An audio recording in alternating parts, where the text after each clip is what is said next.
Hello everyone and welcome to my channel dialectical girl. और आज की इस वीडियो में हम बात करेंगे ऑल्टरनेटिव डिस्प्यूट रेजोल्यूशन के एक और इम्पॉर्टेंट टॉपिक के बारे में, परमानेंट लोक अदालत। हमने अपनी प्रीवियस वीडियो में लोक अदालत के बारे में डिस्कस किया था और ये टॉपिक उसी से रिलेटेड है। तो अगर आपने मेरी प्रीवियस वीडियो नहीं देखी है तो उसका लिंक मैं डिस्क्रिप्शन में दे दूँगी, आप वहाँ से वो वीडियो देख सकते हैं या फिर आप मेरी प्लेलिस्ट में जाकर वो वीडियो देख सकते हैं और उसके बाद आपको ये वीडियो ज़्यादा अच्छे से समझ आएगी। जैसा कि हमने पहले भी डिस्कस किया था कि डिस्प्यूट को रिजॉल्व करने के कई तरीके के मीन्स होते हैं, जैसे कि आर्बिट्रेशन, कंसिलिएशन, मीडिएशन। उन्हीं में से एक मीन्स होता है लोक अदालत। लोक अदालत के थ्रू भी हम अपने डिस्प्यूट्स को रिजॉल्व कर सकते हैं। लोक अदालत का एक बेसिक फीचर होता है कि इसके थ्रू हम अपने डिस्प्यूट्स को फ्रेंडली मैनर में रिजॉल्व कर सकते हैं, यानी कि जो दो पार्टीज़ होती हैं वो फ्रेंडली मैनर में किसी एक सेटलमेंट पर आ सकती हैं अपने डिस्प्यूट को रिजॉल्व करने के लिए। और इसी से रिलेटेड टर्म है परमानेंट लोक अदालत। तो आज की इस वीडियो में हम परमानेंट लोक अदालत के बारे में डिस्कस करेंगे। मैंने एडीआर के ऊपर और भी वीडियोस बनाई हुई हैं। अगर आपने मेरी प्रीवियस वीडियोस नहीं देखी हैं तो वो आप मेरा चैनल विजिट करके देख सकते हैं या फिर मेरी प्लेलिस्ट में जाकर देख सकते हैं। और अगर आपको मेरी वीडियोस पसंद आती हैं तो do like my videos, share my videos with your friends, and yes, don't forget to subscribe to Dialectical Girl for more such educational content. तो चलिए बिना किसी देरी के वीडियो को स्टार्ट करते हैं। तो सबसे पहले बात करते हैं परमानेंट लोक अदालत के बेसिक इंट्रोडक्शन की। तो जो परमानेंट लोक अदालत होती हैं, इनका जो बेसिक फीचर होता है वो लोक अदालत से आइडेंटिकल होता है। यानी कि लोक अदालत में हम क्या करते थे कि किन्हीं भी दो पार्टीज़ के बीच में जो भी डिस्प्यूट होता था उसको हम फ्रेंडली मैनर में रिजॉल्व करके किसी एक सेटलमेंट पर आते थे, जो सेटलमेंट दोनों पार्टीज़ को मंजूर होता था। और उसके बाद लोक अदालत अपना अवार्ड सुना देती थी, जो दोनों पार्टीज़ पर बाइंडिंग होता था और फाइनल होता था। उसी तरह परमानेंट लोक अदालत का भी यही बेसिक फीचर है। परमानेंट लोक अदालत भी दो पार्टीज़ को एक एमिकेबल सेटलमेंट पर आने में हेल्प करती है। बट परमानेंट लोक अदालत और लोक अदालत में एक स्लाइड सा डिफरेंस है, जो कि इनके नेम से ही पता चलता है। परमानेंट लोक अदालत यानी कि ये परमानेंट इन नेचर होती हैं। इनका जो एस्टैब्लिशमेंट होता है वो किसी भी अदर कोर्ट या ट्रिब्यूनल की तरह परमानेंट इन नेचर होता है, जबकि जो लोक अदालत होती हैं ये रेगुलर इंटरवल्स और डिफरेंट प्लेसेस पर ऑर्गेनाइज करी जाती हैं रिस्पेक्टिव अथॉरिटीज़ के थ्रू। जो लीगल सर्विसेज अथॉरिटी एक्ट 1987 का है, उसने पहले परमानेंट लोक अदालत को इस्टेब्लिश नहीं किया था।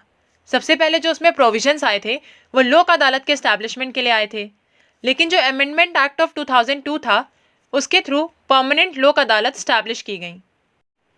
The legal services authority act 1987 का सेक्शन 22B परमानेंट लोक अदालत के स्टैब्लिशमेंट के लिए प्रोविजंस प्रोवाइड करता है। इसके अकॉर्डिंग न्यूमरस प्लेसेस पर केसेस और पब्लिक यूटिलिटी सर्विसेज को कंसिडर करते हुए परमानेंट लोक अदालत स्टैब्लिश की जाती हैं। अब बात करते हैं स्टैब्लिशमेंट ऑफ परमानेंट लोक अदालत के बारे में।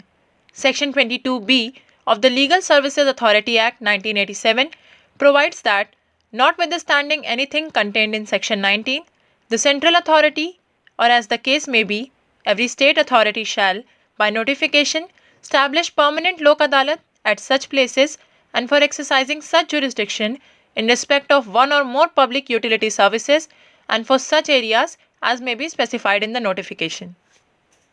यानी कि section 22B legal services authority act 1987 के थ्रू सेंट्रल अथॉरिटी या फिर स्टेट अथॉरिटी नोटिफिकेशन के थ्रू परमानेंट लोक अदालत स्टैब्लिश कर सकती हैं इन रिस्पेक्ट ऑफ वन और मोर पब्लिक यूटिलिटी सर्विसेज, उन प्लेसेस पर और उन जुरिस्डिक्शन को एक्सरसाइज करने के लिए और उन एरियाज़ के लिए जैसा कि उस नोटिफिकेशन में स्पेसिफाई किया गया हो।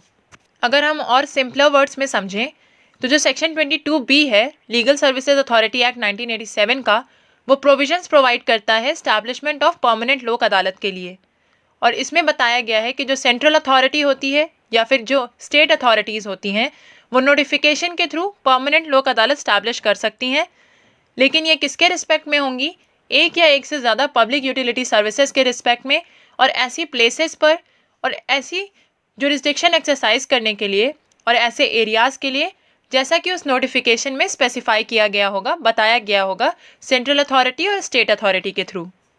हर परमानेंट लोक अदालत जो कि स्टैब्लिश की जाएगी किसी भी एक स्पेसिफाइड एरिया के लिए जो कि सब सेक्शन 1 के अंदर नोटिफाई किया गया है, उसमें कौन कौन से मेंबर्स होंगे?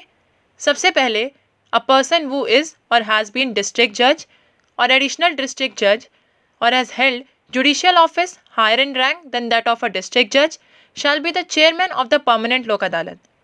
यानी कि जो सबसे पहला मेंबर होगा परमानेंट लोक अदालत का वो होगा chairman of the permanent Lok अदालत। और परमानेंट लोक अदालत का चेयरमैन कौन पर्सन हो सकता है? ये वो पर्सन हो सकता है जो कि एक डिस्ट्रिक्ट जज है या फिर रह चुका है, या फिर जो एक एडिशनल डिस्ट्रिक्ट जज है या फिर रह चुका है, या फिर एक ऐसा पर्सन जिसने डिस्ट्रिक्ट जज से हायर जुडिशियल रैंक का ऑफिस होल्ड किया हो। ये 3 कैटेगरी के पर्सन्स हैं जो कि chairman of the permanent Lok अदालत हो सकते हैं। और अदर मेंबर्स कौन होंगे परमानेंट लोक अदालत के? 2 other persons having adequate experience in public utility services to be nominated by the central government or as the case may be the state government on the recommendation of the central authority or as the case may be the state authority appointed by the central authority or as the case may be the state authority establishing such permanent लोक अदालत। यानी कि एक chairman के अलावा 2 और persons होंगे permanent Lok अदालत के मेंबर, और वो पर्सन्स कौन होंगे? जिनको एडुकेट एक्सपीरियंस होगा पब्लिक यूटिलिटी सर्विसेज में। और उन्हें नॉमिनेट कौन करेगा? सेंट्रल गवर्नमेंट करेगी या फिर स्टेट गवर्नमेंट करेगी। किसके रिकमेंडेशन पे? सेंट्रल अथॉरिटी के। या फिर स्टेट अथॉरिटी उन्हें रिकमेंड करेगी जो कि सेंट्रल अथॉरिटी के थ्रू अपॉइंट की जाएगी, या फिर स्टेट अथॉरिटी उन्हें अपॉइंट करेगी जिसने वो परमानेंट लोक अदालत स्टैब्लिश करी होगी। यानी कि जो अबव मेंशन बॉडीज़ हैं इनमें से जिस भी बॉडी ने वो परमानेंट लोक अदालत स्टैब्लिश करी है उसी के थ्रू इन 2 अदर पर्सन्स का नॉमिनेशन होगा। और ये जो 2 अदर पर्सन्स होंगे इनको एडुकेट एक्सपीरियंस और नॉलेज होनी चाहिए पब्लिक यूटिलिटी सर्विसेज से रिलेटेड।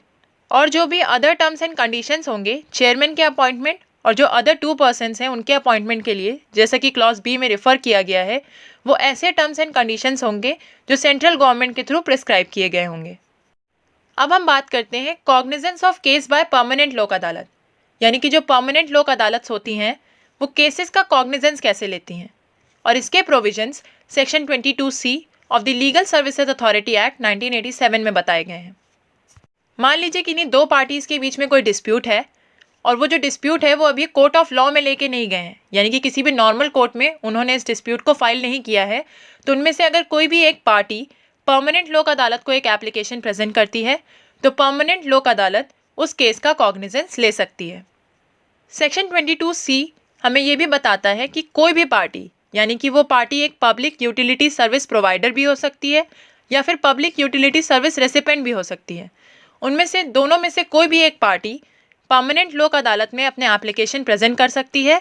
और जो परमानेंट लोक अदालत है वो उसे एक्सेप्ट करके कंसिलिएशन मैकेनिज्म के थ्रू उस डिस्प्यूट को रिजॉल्व करेगी।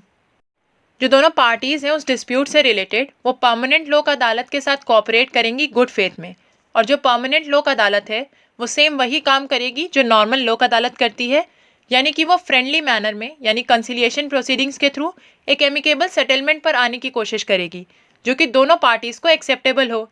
और अगर परमानेंट लोक अदालत को ऐसा लगता है कि कंसिलिएशन प्रोसीडिंग्स के बाद एक ऐसे एमिकेबल सेटलमेंट पर आया जा सकता है जो कि दोनों पार्टीज़ को एक्सेप्टेबल होगा, तो वो उस सेटलमेंट को उन दोनों पार्टीज़ के सामने प्रेजेंट करेगी और फिर उनसे उनका रिस्पांस मांगेगी। और अगर वो पार्टीज़ उस सेटलमेंट को एग्री कर जाती हैं यानी कि एक्सेप्ट कर लेती हैं, तो जो भी वो सेटलमेंट है उसको रिटन फॉर्म में राइट किया जाएगा उसके टर्म्स एंड कंडीशंस को, और उसके बाद वो दोनों पार्टीज़ उस पर साइन करेंगी। और उसके बाद उस सेटलमेंट को देखते हुए, ध्यान में रखते हुए परमानेंट लोक अदालत अपना जजमेंट सुना देगी, यानी कि अपना अवार्ड पास कर देगी। और अगर सारी प्रोसीडिंग्स के बाद भी जो पार्टीज़ हैं वो किसी एक एमिकेबल सेटलमेंट पर अग्री नहीं कर पाती हैं, किसी भी एक ऐसे सेटलमेंट पर नहीं आ पाती हैं जो कि दोनों को मंजूर हो, तो उसके बाद जो परमानेंट लोक अदालत है वो केस को डिसाइड करके यानी कि डिस्प्यूट को डिसाइड करके अपना अवार्ड सुना देगी। लेकिन अगर वो केस किसी ऑफेंस से रिलेट करता है तब परमानेंट लोक अदालत अपना अवार्ड नहीं सुनाएगी।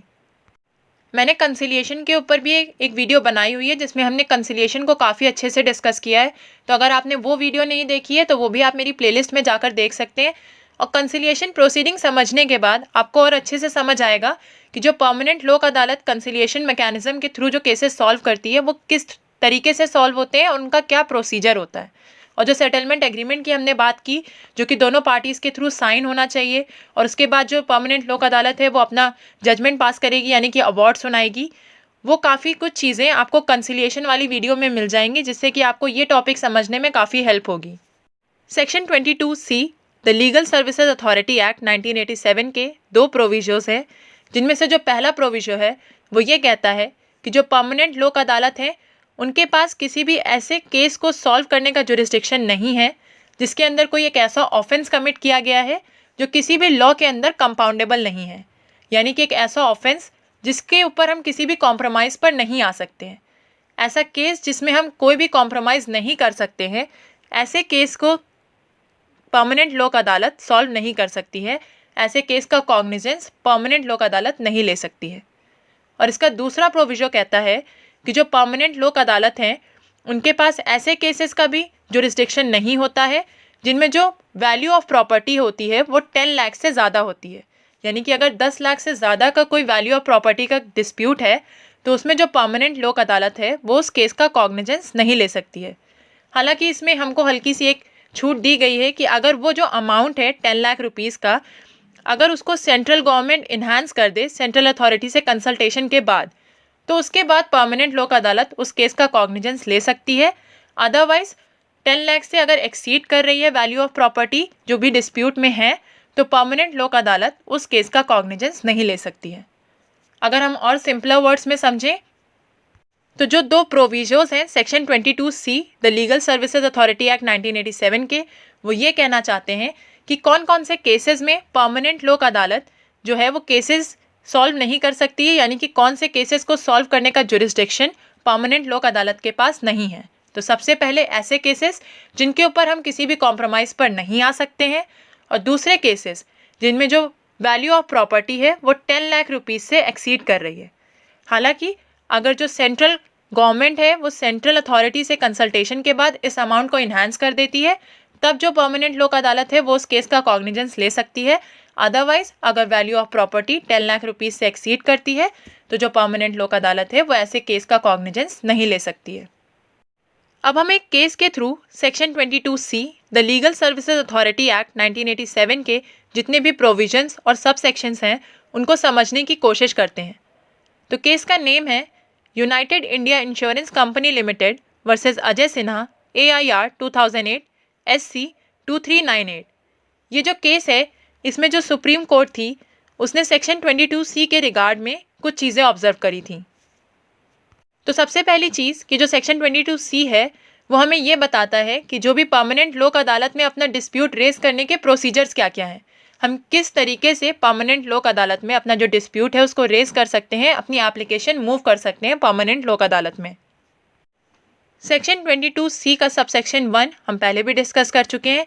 इसमें हमें ये बताया गया है कि कोई भी पार्टी किसी भी डिस्प्यूट की, अगर जो 2 पार्टीज़ हैं उनमें से कोई भी एक पार्टी परमानेंट लोक अदालत में अपना एप्लीकेशन मूव कर सकती है कि जो केस है उसको परमानेंट लोक अदालत डिसाइड करे। लेकिन वो कब अपना एप्लीकेशन मूव कर सकती है? किसी भी कोर्ट ऑफ लॉ में अगर वो केस जा चुका है तब नहीं, उससे पहले अगर वो केस किसी भी कोर्ट ऑफ लॉ में नहीं गया है उससे पहले वो अपनी एप्लीकेशन परमानेंट लोक अदालत में रेज कर सकती है कि वो ये केस परमानेंट लोक अदालत के थ्रू सॉल्व करना चाहती है। दोनों में से कोई भी पार्टी अपनी एप्लीकेशन मूव कर सकती है परमानेंट लोक अदालत में।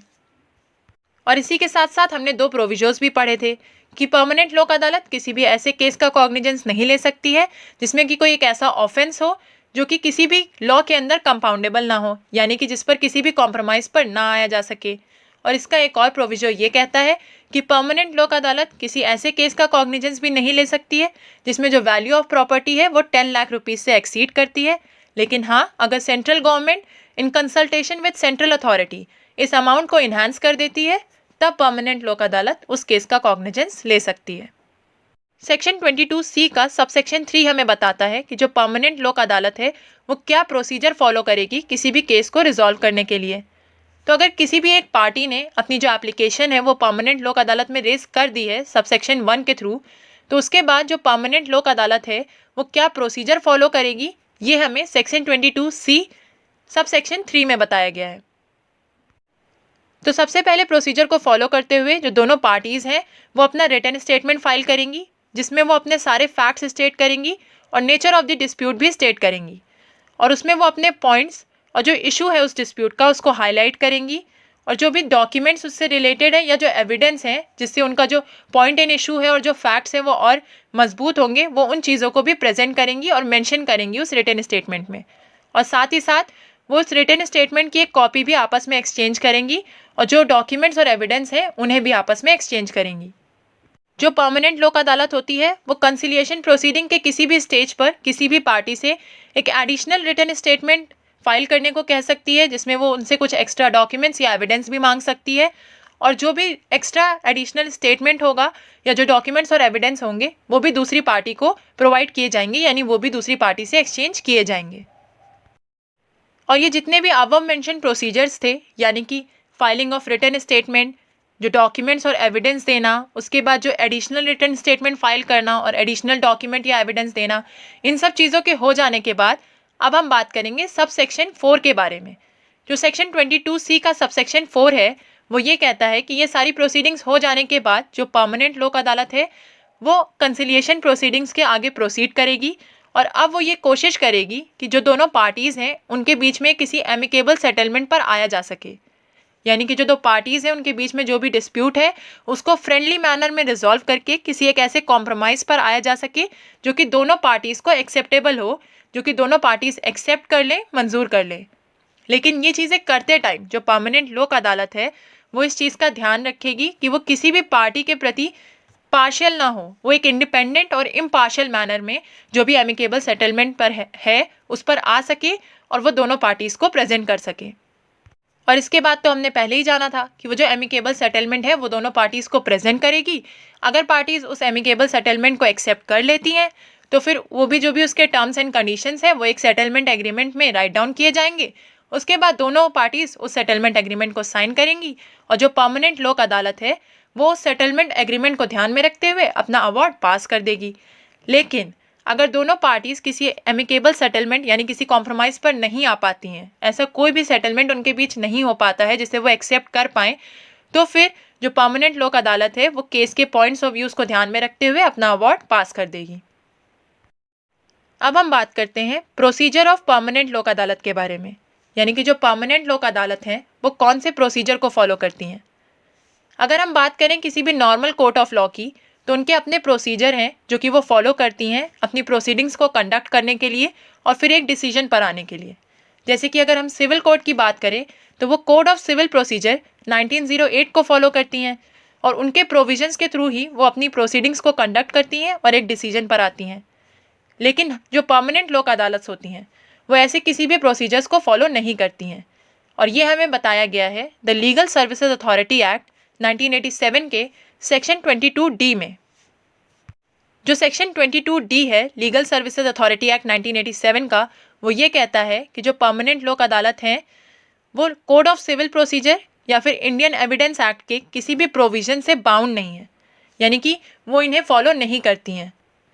लेकिन जो परमानेंट लोक अदालत हैं वो अपनी कंसिलिएशन प्रोसीडिंग्स को कंडक्ट करते टाइम या किसी भी डिस्प्यूट को डिसाइड करते टाइम उन्हें क्या चीज़ ध्यान में रखनी होंगी, उनको principles of natural justice, objectivity, fair play, equity and other principles of justice, यानी कि जो भी जस्टिस के प्रिंसिपल्स हैं, यानी कि natural justice, objectivity, fair play यानी कि इम्पार्शियल नहीं होना है, इंडिपेंडेंट तरीके से किसी भी डिसीजन पर आना है, इक्विटी यानी दोनों पार्टीज़ को इक्वल समझ के उन्हें जो भी डिसीजन है वो लेना है, ये सारी चीज़ें उन्हें फॉलो करनी रहती हैं।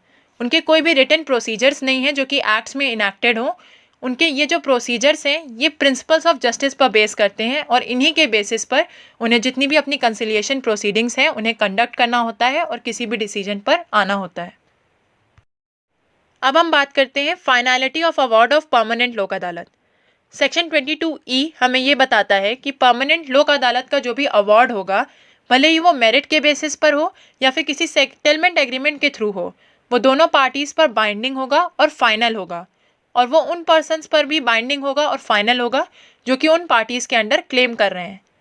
सेक्शन 22E हमें ये भी बताता है कि जो परमानेंट लोक अदालत का अवार्ड होता है वो सेम टू सेम किसी सिविल कोर्ट की डिग्री के जैसा होता है। मान लीजिए किसी सिविल कोर्ट ने कोई डिग्री पास की है, वही पोजीशन एक परमानेंट लोक अदालत का अवार्ड भी होल्ड करता है। ये चीज़ हमने लोक अदालत में भी पढ़ी थी कि जो लोक अदालत का अवार्ड होता है वो भी फाइनल और बाइंडिंग होता है दोनों पार्टीज़ पे और उन पर्सन्स पर भी जो उनके अंडर क्लेम कर रहे होते हैं, और वो भी एक सिविल कोर्ट की डिक्री की तरह ही होता है। यानी कि अगर किसी सिविल कोर्ट ने कोई डिक्री पास की है सो वही सेम पोजीशन लोक अदालत और परमानेंट लोक अदालत दोनों का अवार्ड भी होल्ड करता है। It shall be deemed to be a decree of a civil court. अगर किसी परमानेंट लोक अदालत के थ्रू कोई अवार्ड पास किया गया है इस एक्ट के थ्रू, यानी इस एक्ट के अंदर अगर किसी परमानेंट लोक अदालत ने कोई अवार्ड पास किया है तो जो वो अवार्ड है वो मेजॉरिटी ऑफ द पर्सन्स के थ्रू पास हुआ होना चाहिए। यानी कि जितने भी मेंबर्स हैं परमानेंट लोक अदालत के, उनमें से जो मेजॉरिटी ऑफ मेंबर्स जिस डिसीजन पर थे वही एज एन अवार्ड पास होना चाहिए। An award made by the permanent lok adalat shall not be called in question in any original suit, application or execution proceeding। यानी किसी भी ओरिजिनल सूट या एप्लीकेशन और एग्जीक्यूशन प्रोसीडिंग में जो भी परमानेंट लोक अदालत ने अवार्ड पास किया था उसको हम क्वेश्चन नहीं कर सकते हैं। जो परमानेंट लोक अदालत का अवार्ड है उसके अगेंस्ट हमारे पास कोई अपील भी नहीं रहती है, यानी कि हम उसके अगेंस्ट कोई अपील भी नहीं कर सकते हैं। No appeal shall lie against an award made by the permanent Lok Adalat. जो सिविल कोर्ट है वो उस अवार्ड को ऐसे एग्जीक्यूट करेगी जैसे कि किसी कोर्ट ने डिक्री पास करी है।